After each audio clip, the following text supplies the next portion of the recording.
MSP ना मिलने से हुआ 1900 करोड़ का घाटा। यदि आप जानना चाहते हैं कि किसान नए कृषि बिल का विरोध क्यों कर रहे हैं, तो इस वीडियो को अंत तक देखें। बीते 2 महीनों में एमएसपी से नीचे खरीद के चलते देश भर के किसानों को 1900 करोड़ रुपए का घाटा हुआ है। इसीलिए कृषि कानूनों के खिलाफ प्रदर्शन कर रहे हैं।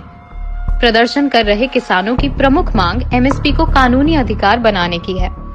अक्टूबर और नवंबर महीने में एमएसपी ना मिलने से मक्का किसानों को सीधे 485 करोड़ रुपए का घाटा हुआ है, जहां बाजार मूल्य सिर्फ 1100 और 1550 के बीच रहा, जबकि उनकी एमएसपी 1850 रुपए प्रति क्विंटल है।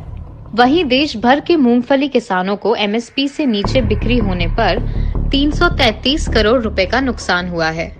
दालें एवं तिलहन के अलावा धान की भी एमएसपी से नीचे के मूल्य पर बिक्री हुई है। प्रमुख धान उत्पादक राज्यों के किसानों को 220 करोड़ रुपए का घाटा हुआ है। चौंका देने वाली बात यह है कि पंजाब एवं हरियाणा में धान की बिक्री में पिछले 2 महीने में लाभ हुआ है।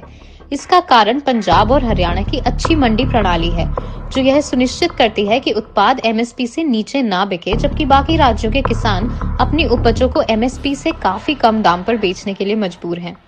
उदाहरण के तौर पर कर्नाटक में बाजरे का औसत मूल्य अक्टूबर में एमएसपी से 45% कम और नवंबर में एमएसपी से 42% कम था।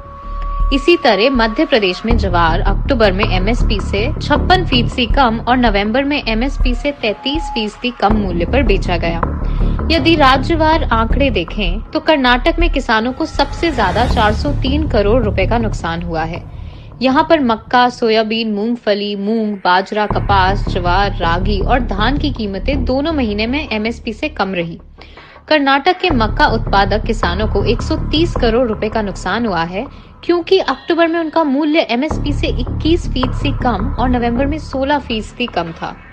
मध्य प्रदेश में मक्का, कपास, सोयाबीन, अरहर, ज्वार और मूंगफली की औसत कीमतें अक्टूबर में एमएसपी से 39% और नवंबर में 29% कम रहा। गुजरात के कपास और मूंगफली किसानों को एमएसपी से कम मिलने के दौरान 100 करोड़ रुपए का नुकसान हुआ है। दुर्भाग्य से भाजपा सरकार के कार्यकाल में एमएसपी की घोषणा सिर्फ सरकारी दस्तावेजों तक ही सीमित रह गई है।